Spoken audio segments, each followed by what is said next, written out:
좋으신 하나님 아버지 감사합니다. 이 시간 종이 주님 말씀 붙잡고 단위에 섭니다. 종의 말이 사람의 말 되지 아니하고 하나님의 말씀 되어서 사랑하고도 귀한 이혼의 사람들과 임금각 저와 영상으로 예배드리는 모든 이들 위에 함께하여 주셨고 삶에 적용되기를 원하오니 오직 아버지의 뜻으로만 이루어 주시옵소서. 예수님의 이름으로 감사하며 기도드립니다. 아멘. 할렐루야. 아멘. 그리고 오늘 함께 또 이렇게 예배드리는 우리 예언의 사람들 모두를 주님의 이름으로 환영하고 축복합니다. 그리고 제가 요즘에 조금 낯간지러운 인사를 하지요. 여러분 사랑합니다. 꽤 괜찮더라고요. 이게 사랑합니다, 사랑합니다 이렇게 일부러라도 하니까 정말 사랑하는 마음이 그 이전에도 있었지만 더욱 깊어지는 것 같아요. 그래서 이제는 기도할 때 깊숙이 기도하게 되는 것 같아요.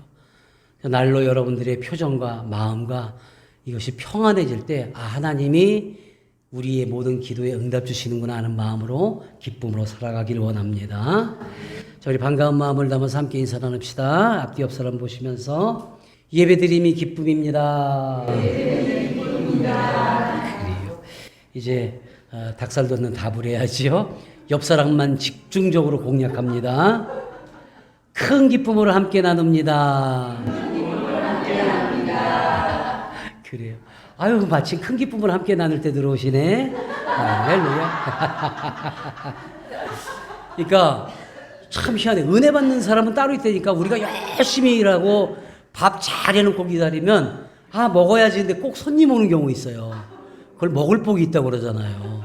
예배 복 있네. 그래요. 정말 많은 비가 내렸습니다. 또 이 일로 어려움을 겪고 있는 분들을 위로하고 더 이상의 피해가 없기를 바랍니다. 이번 비로 생각보다 많은 곳이 피해를 입었고요. 거기에 더해서 많은 분들이 사고를 당했어요. 또 오늘 주일인데 어제 큰 사고를 당한 어느 교회가 있다면 또 그 성도들 가운데 교인 가운데 어려움을 겪었다면 아마 오늘 그 예배가 온전히 드려질 수 있을까 하는 안타까운 마음도 있습니다.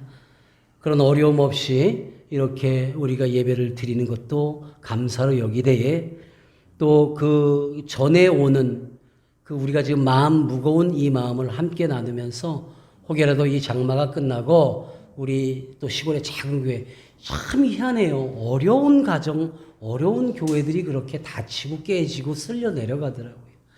어제도 잠깐 뉴스를 보는데 어디 쓸려 내려갔는데 그 기자들이 다른 얘기는 하고 있는데 맨 꼭대기에 조그만 그 교회가 무너져 있는 모습을 저는 그게 눈에 띄더라고요. 혹시라도 그런 연락이 오거든 우리도 최선을 다해서 그들을 위로하고 도움 줄 수 있기를 바랍니다. 그때는 제가 운영위원회를 열지 않고 곧바로 지원하더라도 우리 목사님 삥땅 안 쳤구나 이렇게 인정해 주시기 바랍니다. 왜냐하면 이런 교회들의 소식이 전해올 때 우리가 함께 해야 되는 그 이유는 우리가 어려움이 있었을 때에 하나님의 위로를 받았던 사람들이고 교회이기 때문에 더욱 기꺼이 행해야 할 줄로 믿습니다. 그래요. 그리고 이제 이 장마비가 그치면 또 무더위가 또 엄습을 할 거예요. 힘들고 어렵더라도 먼저 여러분들의 건강 잘 살피시면서 지낼 수 있기를 바랍니다. 아이고 이 장마가 되고 여름이 돼서 온통 이 삶이 어렵고 사업이 어렵고 장사가 안 되고 장마가 있을 때가 있고 또 무더위가 있을 때가 있고 이럴 때 보면 꼭 옛날 얘기가 생각나요. 우산 장사와 소금 장사 아들을 둔 두 아들을 둔 그 어미의 마음 말이에요.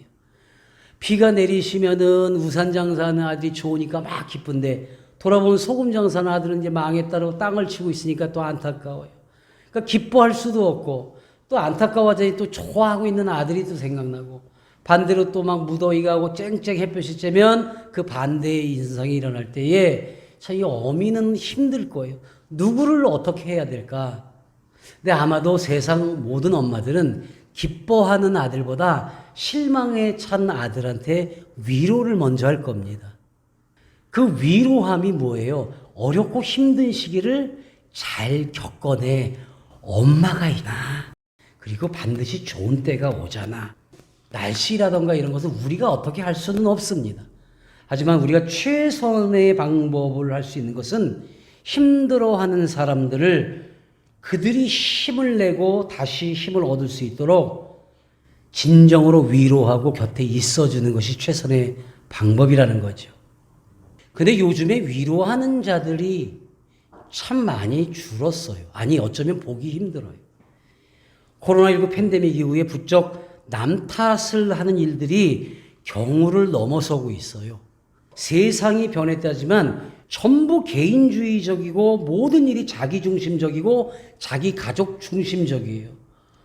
뭐 간단하게 하나만 해도 요즘에 뭐 차를 이렇게 주차해 대려고 그러면 거기에 뭐 가방을 놓거나 바닥에 누워가지고 이러시면 안 됩니다. 그러면 막 욕하고 막 이러는 사람들이 있대잖아요. 식당에 가서 먹고 그거 얼마 한다고 그걸 먹고 몰래 도망가고 그걸 재미로 느끼고 걸리면 주면 되잖아라는 이상한 습성을 갖고 있어요. 근데 가장 최근에 제가 본 것 중에 야, 이렇게 이기적일 수 있을까 하는 일이 있었어요. 어느 아파트촌에서 소방차가 출동하는 건데 사이렌 소리 시끄럽다고 민원을 넣어가지고 그 소방서에 경찰서장이 거기다가 공문을 보냈대요. 소리 작게 하든지 울리지 말라고. 근데 이 소방서에 대해서 문제를 삼는 곳이 한두 곳이 아니라 전국에 몇 곳이 있더라고요. 물론 저 아파트에 사는 모든 사람이 그러는 건 아닐 거예요. 여러분, 저 사이렌 소리 안 울리고 나가면 사고가 나면 더 큰 일이죠. 비키지도 않죠. 이게 너무 개인주의적인 게 지금 이때마다 제일 안타까운 거 뭐예요? 하나님, 저 안에 교회 다니는 사람 없게 해주세요. 이게 무슨 목사의 심보가 이상해졌어. 나도 어쩌면 우리 주변만 살피려는 건지 모르겠지만 예전에 그런 게 아픔이 있잖아요. 막 못된 짓 하는데 십자가 들고 나가고 머리에다가 뭐 예수 막 창피해서 스스로에게는 관대하고 남의 일에 있어서는 마치 하이에나 떼처럼 물고 뜯고 어떤 일에든 칭찬이 없는 시대에 살고 있다는 그런 안타까운 마음뿐입니다. 조금 잘못된 일을 보면 저럴 줄 알았다는 식의 말로 시작해서 결국에는 당해도 싸다로 끝나는 날들이. 누군가 잘하고 좋은 일을 했어도 지까짓게 뭘 얼마나 했다고. 그 정도는 누가 못해? 이런 식의 폄훼하고 비아냥거리는 일들이 난무합니다. 도대체 무엇이 이토록 세상을 삭막하게 만들어가고 있는 것일까? 우리는 이번 한 달 하나님이 주신 은혜를 지켜내는 성도와 교회로 살아가자는 목표를 갖고 첫날 어떤 말씀을 나눴습니까? 또는 선한 능력에 대해서 함께 했었어요. 그리고 두 번째 날로 선한 능력이 세상을 바꾸는데 그런 사람이 되기 위한 것은 바로 우리가 지킬 것은 지키고 이제는 버릴 것은 버려야 하는 삶으로 살아가야 한다라고 말씀으로 은혜를 나누었습니다. 그리고 구별함과 동시에 바로 실행에 옮기자는 약속을 했던 거지요. 그래서 오늘은 세 번째 날로 버릴 것을 버리고 지킬 것을 지키는 사람은 하나님께로부터 받은 위로를 받은 자들, 그 인자하심으로 위로를 받은 자들로 살아가야 한다는 것. 이것을 다시 한번 상기하고자 오늘 말씀을 나누려고 합니다. 어떤 말에든 일에든 먼저 시비를 걸듯 부정적인 사람들이 있어요. 꼭 안 돼요. 그러면 되나? 어쩌고 저쩌고 꼭 먼저 부정적으로 말을 해요.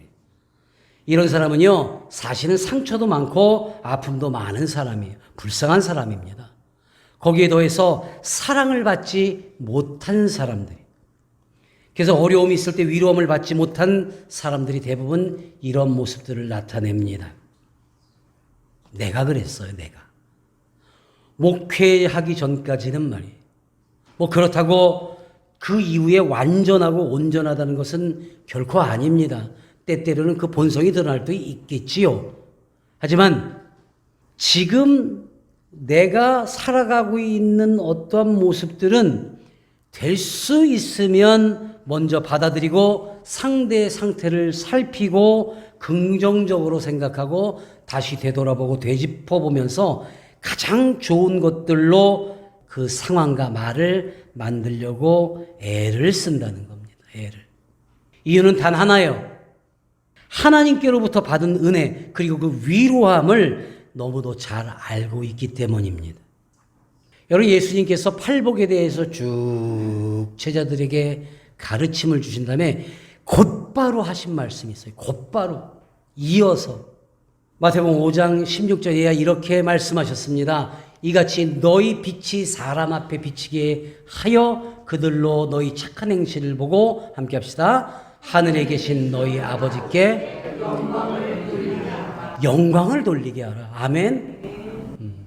어떤 상황에서든 너희가 복을 받을 수 있는 모든 조건을 갖췄는데 그것을 이해했다면 이제 너희가 해야 되는 일이 뭐야? 곧바로 말씀하셨어요. 너희 빛이 사람들 앞에 모두 비추어지게 하라. 너희들이 이제 그 변화된 착한 행실을 보여줌으로 너희가 칭찬받는 게 아니라 그 복을, 그 은혜를, 그 위로함을 준 그 하나님을 영광되게 해줄 때에 우리의 모든 삶은 어떻게 돼요? 영광된 삶 안에 살아갈 수 있다는 것을 믿으시기 바랍니다. 이게 예수님의 명령이에요. 부탁이 아닙니다.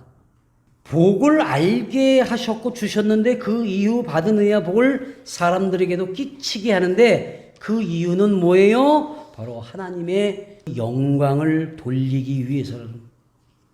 이제 이유 없는 비난과 비판을 멈추고 그 상황을 모두 살핀 후에 정하고 표현할 수 있는 바로 우리 예언의 사람들이 그 말씀을 반드시 지켜내기를 예수님의 이름으로 축원하고 축복합니다.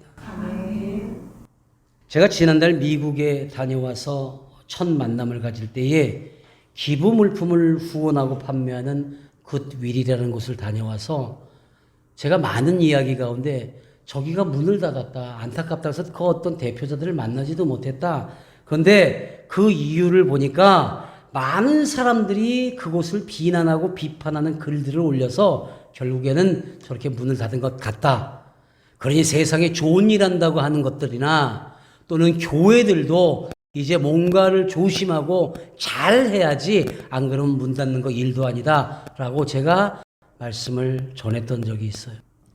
저기 내용들을 보면 그렇잖아요. 구글이라는 거 지도에 보면 거기에 쫙 씁니다. 내가 갔더니 어쩌고 저쩌고 그런 게 쓴 게 있어요. 거래가 존재하고 사람들이 좋지 않다. 이제 절약의 시대는 끝났다. 뭐 옷을 기부하러 갔는데 그 어떤 남자가 무례했고 내내 도움이 되지도 않았고 그래서 나 다음에는 거기 안 가고 딴 데다가 기부할 거다.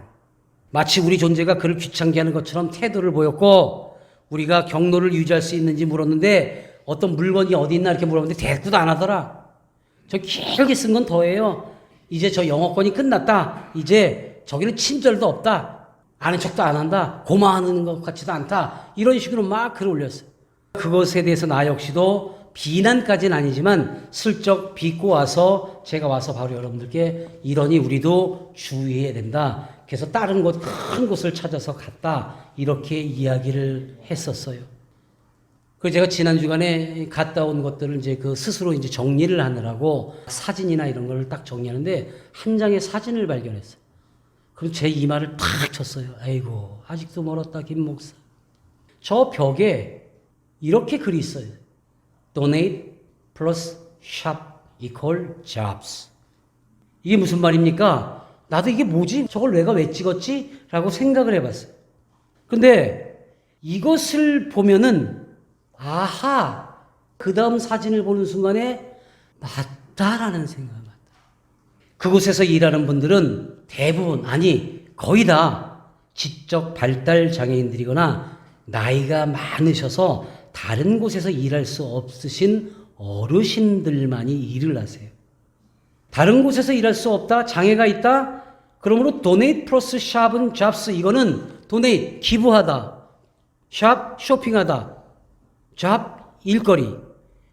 그래서 이것을 다시 한번 의역하면 당신이 우리에게 기부해주고 또 이곳에서 쇼핑하고 물건을 팔아주면 바로 이러한 분들에게 직업, 일거리가 생깁니다 라는 뜻이라고. 아, 이곳은 장사하는 곳이 아니라 사람을 살리는 곳이구나. 세상에서는 지적 발달장애가 있다고 무시당하고 남들이 쳐다도 보지 않고 이제 나이가 늙었다고 아무 일도 할 수 없고 힘도 없다고 치매가 왔다고 일을 못하는 사람들에게 어떤 모습들? 일하는 모습, 그 즐거움으로 감사하며 살아갈 수 있게 만드는 장소였다는 거예요. 가끔 뉴스에서 지하철이나 공공장소에서 어떤 소동을 일으키거나 말이 안 되는 사건을 보면 우리 사모하고 나는 아이고 뭐 저런 일이 있어가 아니라 아이고 혹시 저 사고 친 사람이 장애인은 아닐까라고 먼저 생각을 둘이 동시에 생각합니다. 왜 그래요? 우리는 경험이 있잖아요. 우리는 늘상 만나는 사람들이었고 우리 교회가 그런 분들을 섬기고 있었잖아요. 그러니까 알고 있기 때문에 저 사람이 난동을 부리게 된 이유는 분명히 장애가 있어서 자기 기준에 자기가 알고 있는 것에서 벗어난 어떤 상황이 있었을 거야 라는 생각. 우리 교회가 그 장애인들을 교육시키고 병을 낫게 하고 이거는 우리가 함께 기도하고 어우러져서 하나님이 고쳐주실지 모르지만 우리가 해야 되는 일은 뭐예요? 그 고통스럽게 본인은 고통인지 아닌지 모르고 살아가는 그 장애인들이나 어르신들이나 그분들의 주변에 있는 그 가족들이 얼마나 힘들어요. 얼마나 좌절해요. 왜 나만. 그때 우리는 그 가족들을 위로하고 격려하고 힘을 주므로 어때요? 그 장애인이 더 잘 보호받을 수 있도록 만들어주는 게 우리 교회의 역할이란 말이에요. 뭐 납니까? 위로하잖아요. 위로. 그러니까 우리는 어떠한 가족들이 와도 다 포용하잖아요. 다 기쁨으로 받잖아요. 왜? 경험이 있으니까. 그래서 그 사람 하나가 살아나면 그 가족이 살아나면 우리가 섬기고자 하는 하나님이 이뻐라 하시는 그 장애인들이 어느 곳에 가서 손가락질 안 받고 살아요. 최근에도 그 도우미 하는 어떤 분이 아주 큰 청년을 아마 도우미를 하나 봐요. 근데 뭐가 이제 쇼핑센터 확 밀어갖고 뇌진탕으로 이렇게 쓰러지셨어요. 그때 그 장애인 부모는 미안합니다. 어떡합니까? 그러고 이제 전화만 하고 잘 치료할 수 있도록 합시다 했는데 그 자식들이 생각할 땐 기분이 나쁜 거야. 우리 엄마가 넘어져 다쳤는데 이따구로 해? 근데 나는 그 다친 분은 오히려 그 자녀들을 말렸을 거예요. 아니 너희들이 몰라서 그래. 그때 저 아이는 뭔가 심성이 틀어졌을 거야. 그래서 엄마가 잘못한 거야. 난 이렇게 이야기가 되기를 원해요. 법적으로는 그 장애가 있는 친구는 벌을 안 받습니다. 그러니까 그 자녀들이 왜 벌을 안 받느냐 어쩌냐 이러는데 자기 엄마는 장애인들을 섬기면서 직업이자 봉사하고 있는데 자녀들이 그것을 흐려서는 안 되죠. 사랑하는 여러분, 어떤 상황이 있을 때 먼저 주변을 돌이키고 살펴볼 수 있는 여유로운 위로자들이 되시길 예수님의 이름으로 축원합니다. 왜냐면 우리가 말도 안 되는 상황에서 위로를 받은 사람들이잖아요. 여러분 가만히 생각해 보세요. 여러분 위로가 없었으면 오늘 본문의 말씀처럼 어둠 속에서 숨을 멈추고 살 수밖에 없었을 거예요. 때마다 우리를 도우신 하나님을 우리가 만날 수 있기를 바랍니다. 고백할 수 있기를 바랍니다. 그리고 그것을 또 다른 이에게 전하는 위로자가 되시기를 다시 한번 예수님의 이름으로 축원합니다. 우리는 많은 상황들을 겪어서 알고 있는 일들, 우리 예언의 사람들이 모두 이해하고 알고 있는 일들, 그래서 우리는 웃으며 함께하는 일들을 다른 사람들은 알지 못해요. 그러니까 그렇게 글을 올리는. 우리 교회 처음 온 분들이 가끔 당황할 때가 있잖아요. 어떤 분이 새로 와서 이렇게 기도하고 있는데 한 청년이 옆에 딱 서 있단 말이에요. 두려워요. 왜 그러지? 내가 뭐 잘못했나? 왜냐면 자기 자리에 남이 앉아 있으니까. 교회에 자기 자리 정해놓고 있는 우리 예언의 가족들입니다. 근데 모르는 사람은 당황하잖아요. 근데 우리는 어때요? 알고 있으니까 묻고 가서 양해를 부탁드리잖아요. 근데 그것을 한번 당한 사람이 어때요? 그런 현상이 일어나면 제일 먼저 가서 안내를 할 겁니다. 그게 바로 위로받은 자가 위로하는 거거든요. 믿으십니까? 멋지잖아요. 다른 곳에서는 할 수 없는 일들이잖아요. 이게 은혜이고 이게 위로받은 자의 기쁨인 줄로 믿습니다. 그래서 그곳에 일하시는 분들 역시도 맡겨진 일, 교육받은 일 외에는 하기 어려웠을 거예요. 그리고 자기들이 할 수 있는 건 저 할아버지는 물건 정리를 하는 거예요. 물건이 하나 팔리면 지키고 있다가 가장 비슷한 것. 그러니까 액자가 팔려나가면 액자, 무슨 그릇이 팔려나면 그릇. 가장 비슷한 걸 짝 맞춰서 갖다 놓는 일만을 하세요. 그리고 저 할머니는 치매기가 좀 있으신데 그냥 그 밀차, 저 카트만 정리하세요. 사람들 다니지 못하게 딱 막혀 있으면 그것만, 그러니까 어떤 사람이 쇼핑하고 있는데도 여기서 있으면 그냥 밀고 가버리세요. 자기 할 일이니까. 근데 그거를 아는 우리는 어때요? 와, 저렇게 열심히 일하시는구나. 근데 모르는 사람은 여보세요, 왜 남의 걸 가져가? 이렇게 된다는 거예요. 이 증상이, 현상이. 그래서 그 주변을 들러보지 않았을 경우에 자기 일에 최선을 다하는 사람한테 어느 물건이 어디 있어요? 근데 자기가 맡은 코너밖에는 몰라요. 그걸 물어보면 어떡하지? 길을 어디를 알려줘야 되지? 막 순간 당황할 때 표정이 어떻겠어요? 웃겠습니까? 당황하니까 인상을 쓰겠죠. 그러니까 상대방은 불쾌한 거예요. 뭐 이딴 데가 다 있어. 그러니까 이걸 상황을 모르니까 물건 싼 데 와서 산다라는 생각만 있으니까 자기가 주가 된다라는 거예요. 해본 적도 해서도 안 된다고 생각하는 일들을 누군가가 묻는다면 대답을 못하거나 그냥 서 있게 되고 그걸 모르는 사람은 불친절하고 자신을 무시했다고 생각을 합니다. 그래서 불쾌한 마음을 갖고 글을 쓸 수도 있겠죠. 여러분이 기부물품을 판매하는 곳은요, 대부분 가난하고 어려운 사람들이 모여 사는 마을에 이런 것이 있어요. 왜냐하면 물건값이 반값 더한 거는 3분의 1도 안 돼요. 기부받은 물건들이니까. 넉넉지 못한 사람들에게는 가장 좋은 상점입니다. 그런데 그분들 중에 유독 자신의 처지를 비관하고 패배의식이 있는 사람들은 작은 일에도 무시를 당했다고 그렇게 되니까 참지를 못해요. 그래서 항의하고 글을 쓰는 거예요. 이해하기보다는 나 무시당했어. 내가 내 돈 주고 물건 사놨는데 내가 무시당했어. 이 생각이 먼저 들게 되니까 참지 못하죠. 그리고 항의하고 글을 쓰니까 어때요? 결국에 문을 닫아요. 여러분 누가 제일 손해입니까? 값싼 물건, 좋은 물건을 살 수 있는 가게가 없어지니까 사실은 본인이 제일 손해예요, 그게. 여러분 성질대로 살아보세요. 자기가 제일 손해예요. 여러분 제가 남편들에게 늘 얘기하는 게 내 아내를 가장 존중하라고 얘기하잖아요. 왜냐면 늙어서 밥 못 얻어 먹어요. 저는 젊은 시절에 그렇게 못되게 했기 때문에 늙어서 밥을 못 얻어 먹으니까 지금부터 내가 해먹잖아.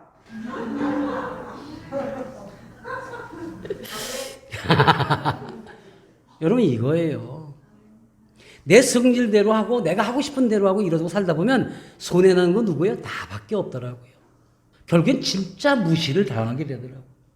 본인 자신이 가장 손해를 보는 일, 더 이상 가까운 곳에 값싼 물건을 살 곳이 없어지는 일. 그래서 구딜과 같은 기부물품을 판매하는 곳은 장애인이나 일을 하기 어려운 분들이 일을 할 수 있도록 하기 위해서 만들어진 곳입니다. 우리 예원교회는 하나님을 만나지 못한 사람들, 만나기 어려웠던 사람들, 만났지만 아직도 좌절하고 있는 사람들이 하나님을 진정으로 만날 수 있게 하는 장소, 그러한 예배처요 하나님의 집인 걸 믿으시기 바랍니다.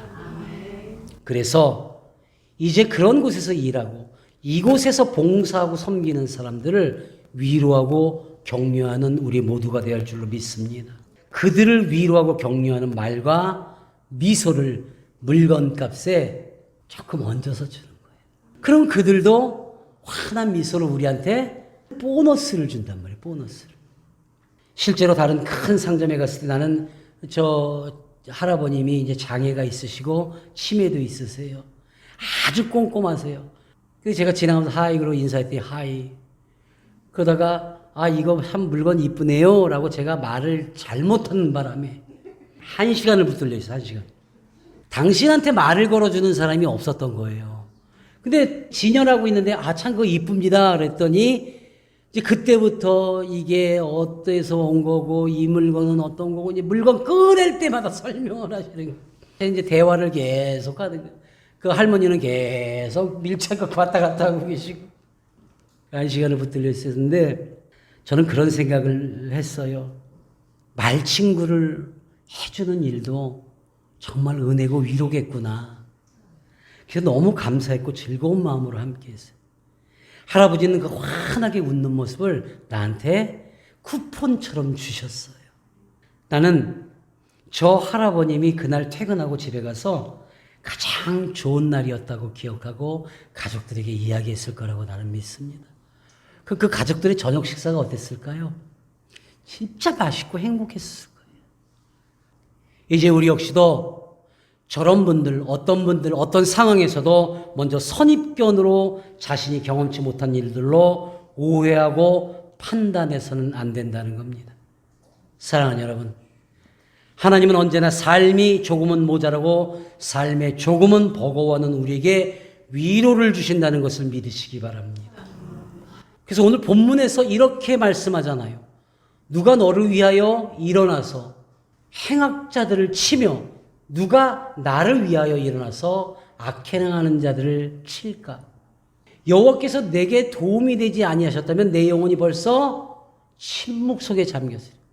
이건 죽음을 뜻할 수도 있어요. 여호와여 나의 발이 미끄러진다고 할 때에 함께 합시다. 주의 인자하심이 나를 붙드셨사오며. 아멘. 자, 우리 노란 글씨만 다시 한번 읽어봅시다. 시작. 나를 위하여 행악자들을 치며 나를 위하여 액하는 자들을 칠까? 내게 도움이 되지 아니하셨다면 영혼이 벌써 침묵 속에 나의 발이 미끄러진다고 할 때에 주의 인자심이 아멘. 나는 아무것도 아니었어요. 내가 힘들고 어렵게 나를 만든 것들을 복수해야지 부글부글 끓지 말고 같이 힘없고 아무것도 가진 것이 없는 내가 어떻게 반항할 수 없을 때에 누가 하나님께서. 그러면 우리가 어두운 곳에 있지 않고 힘듦 속에 있지 않고 침묵하지 않도록 우리의 영혼을 깨우쳐 주셨다라는 겁니다. 믿으십니까? 이게 하나님의 위로의 방법이시라는 거예요.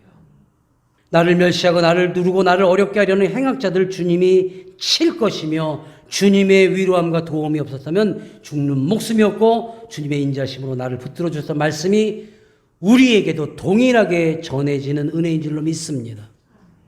나를 붙들어 주셨다는 말씀. 그렇게 위로를 받은 자로 살아가는 우리는 이제 그 위로를 전달하는 자로 하나님의 영광을 전하는 성도가 될 수 있기를 예수님의 이름으로 축원하고 축복합니다. 오늘 예배 가운데 2명의 젊은 아티스트를 제가 소개를 했어요.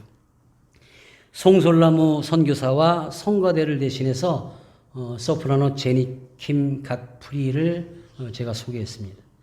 두 사람 모두 공통점이 어렸을 때 미국으로 가서 다른 문화로 인한 여러 가지 어려움을 겪었음에도 하나님의 위로하심을 일찍 알게 되어서 잘 성장했고 각자의 분야에서 지금은 국제적인 영향력을 끼치는 사람들이 되었다는 겁니다.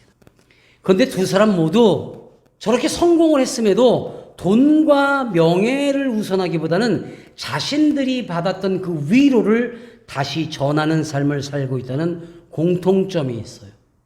저 송송교사는요, 아프리카와 또 저 전쟁 지역을 다니면서 어려운 사람들을 위로하고 연주하고 악기를 가르치고 희망을 전하고 있어요. 그러니까 아프리카 애들이 막 저 피슬이라고 그러죠. 아이리스 피슬이라고 해서 우리 그 피리 같은 거, 그걸 막 애들이 행복하게 불고 있어요. 그리고 그냥 사람이 보던 말든 거기서 저 음악으로다가 저 대단한 연주자가 연주를 해줍니다. 정말 이 사람이 얼마나 큰 일을 하는가. 이 사람이 이산과 동의의 그 드라마 주제가를 연주했어요. 지금 이건 동의라는 드라마입니다. 근데 여기서 연주한 게 악기가 아니라 수도 파이프에 구멍을 낸 거예요. 그래서 이 송성교사가 하는 말 중에, 여러분 수도 파이프가 구멍이 나면 쓸 데가 없어요. 못 씁니다. 근데 하나님이 그 구멍 낸 것을 제가 악기로 불게 하시니까 이런 음악이 나와요.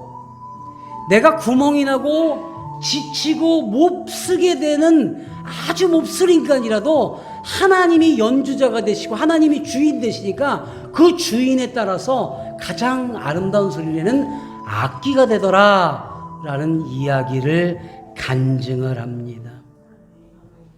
최고의 악기가 됩니다.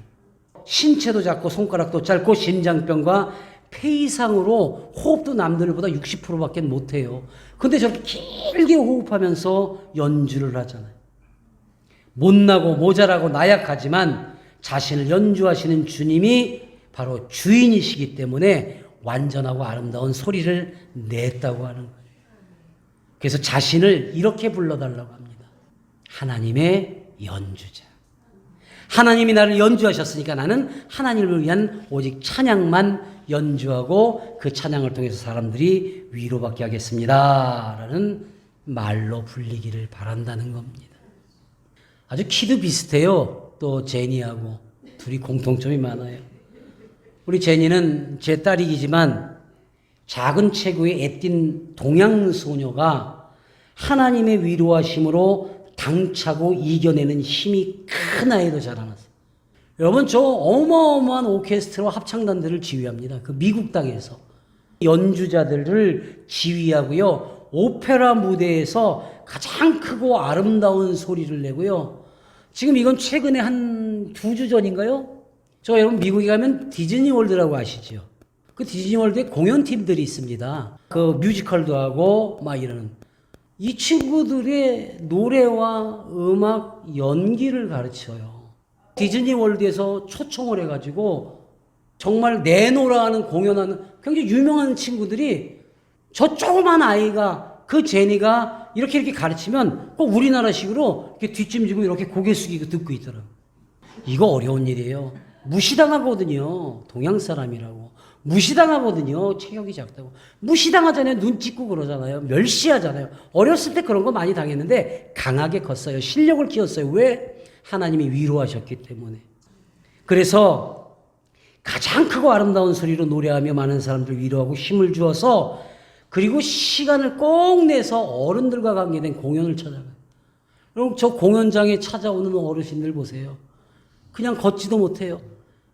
근데 중요한 건 저분들이 공연을 보고 나갈 때 정말 저 휠체어나 이 클러치를 던지고 나갈 것처럼 막 덩실덩실 춤을 추고 중간에 일어나서 막 소리를 지르고 브라보 그러고 활짝 웃고 가세요.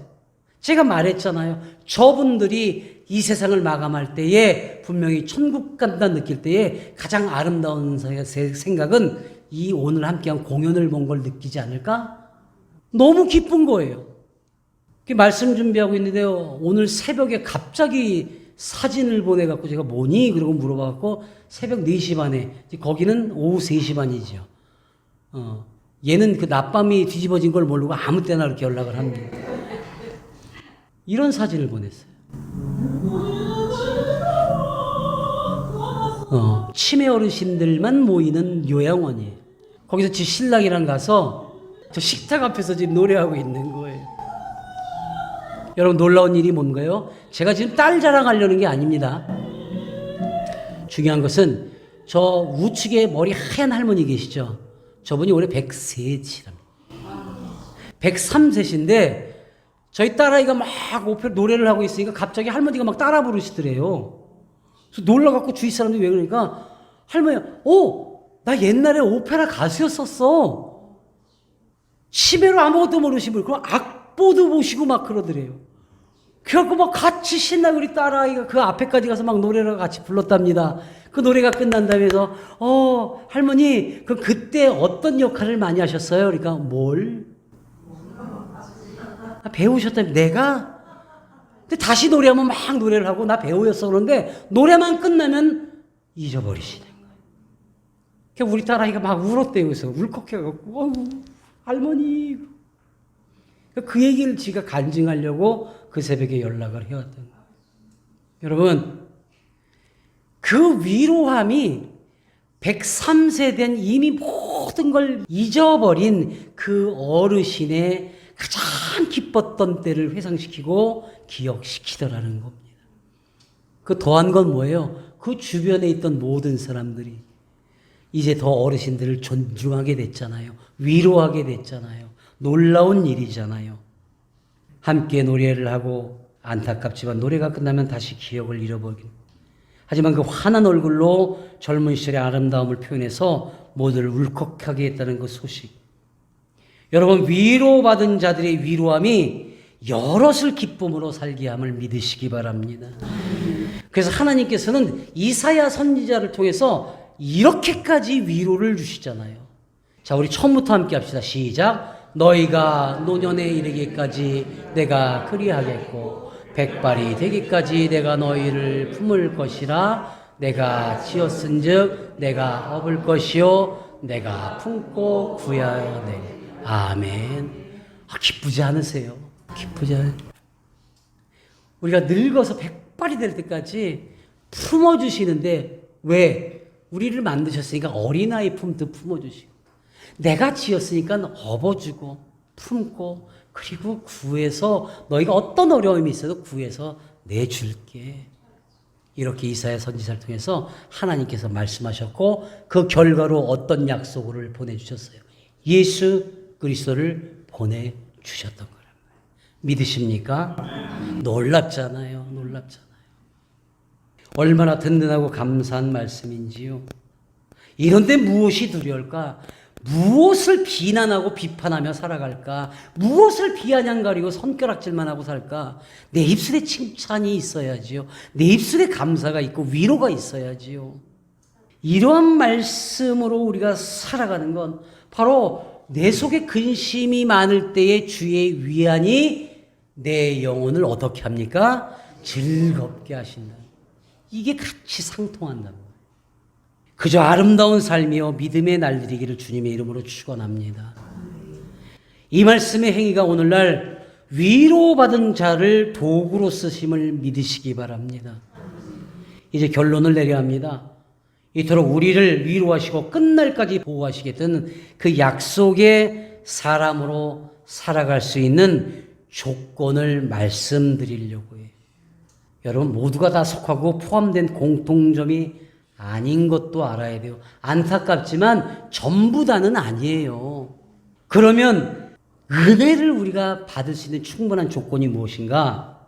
선한 능력을 끼치고 지킬 것과 버릴 것들을 잘 구별해서 행하는 사람, 바로 오늘 본문 가장 앞절에 기록하기를 여호와께서는 함께 합시다. 자기 백성을 버리지 아니하시며 자기 소유를 외면하지 아니하시며. 아멘. 이러한 은혜들을 다 우리가 받으려면은 먼저 하나님의 백성이 되셔야 된다. 먼저 하나님의 소유가 되셔야 한다라는 거예요. 하나님의 백성이 되지도 않고 하나님의 소유가 되지도 않고 나는 아직도 세상 게 할 게 많아. 아직 난 잘 몰라. 하나님 그러고 나는 버리시면 안 돼요. 나를 외면하시면 안 돼요가 지금 많은 사람들의 생각이란 말이에요. 왜 내게 이런 고통을? 하나님의 백성이 아닌가 보지요. 하나님의 소유라고 나를 고백하지 않았나 보지요. 사랑하는 여러분, 나는 하나님의 백성입니다. 그래서 하늘 사람으로 살아가야 합니다. 하나님, 나는 당신의 소유입니다. 직접 만드셨사오니 나의 모든 인생, 나의 모든 가진 것, 나의 모든 자존심마저도 하나님의 것입니다라고 고백하십시오. 그러면 소유가 되고 하나님의 백성이 되므로 우리는 버림받지도 외면받지도 않을 겁니다. 하나님의 백성이며 하나님의 소유임을 인정하고 고백한 사람이어야 한다는 겁니다. 이제 버림받지 마십시오. 외면당하지 마십시오. 누구에게? 하나님께. 누구에게? 하나님께. 어떤 마음이든 어떤 상황이든 하나님께 위로받고 있고 위로받아왔음을 인정하고 고백하십시오. 그리고 말에나 맘에나 원망과 불신과 비난과 비판을 담지 말고 위로하는 자요, 격려하는 자요, 또 칭찬하는 자로 나는 언제나 주님께 위로받아 살아가므로 모두를 위로하고 격려하는 자로 살겠다고 선언하고 행하는 진정한 복된 자로 살아갈 수 있기를 예수님의 이름으로 간절히 축원하고 축복합니다. 아멘. 하나님 아버지 감사합니다. 은혜를 주셨고 우리를 위로하셨고 격려하셔서 이렇게 살아갈 수 있는 생명을 주셨습니다. 이제 이 모든 것이 나의 뜻이 아닌 하나님의 뜻으로 세워졌음을 알고 이는 세상 밖에 나가서도 위로자요 격려자요 하나님의 영광을 나타내어지게 하는 귀한 삶으로 살기를 원하오니 아버지 우리 모두를 그리 되도록 살아가게 하여 주시옵소서.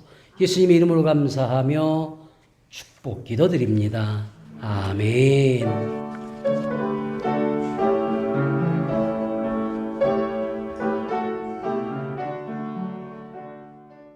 이제는 우리 구주 예수 그리스도의 은혜와 하나님 아버지의 크나크신 사랑과 성령님의 감화 감동 역사하시며 내주 교통하심이 오늘 함께 예배드릴 모든 이들과 그들의 자녀와 가정과 가족과 하고자 하는 모든 일 위에 지금 세상 밖에서 어려움을 겪고 있으나 주님의 위로하심을 원하고 바라는 모든 이들과 또 주님의 명령을 준행하며 살아가는 예원교회와 태안예원수양관교회와 섬기는 모든 손길들 위에 이제로부터 영원토록 함께 하시길 간절히 축원하옵나이다. 아멘.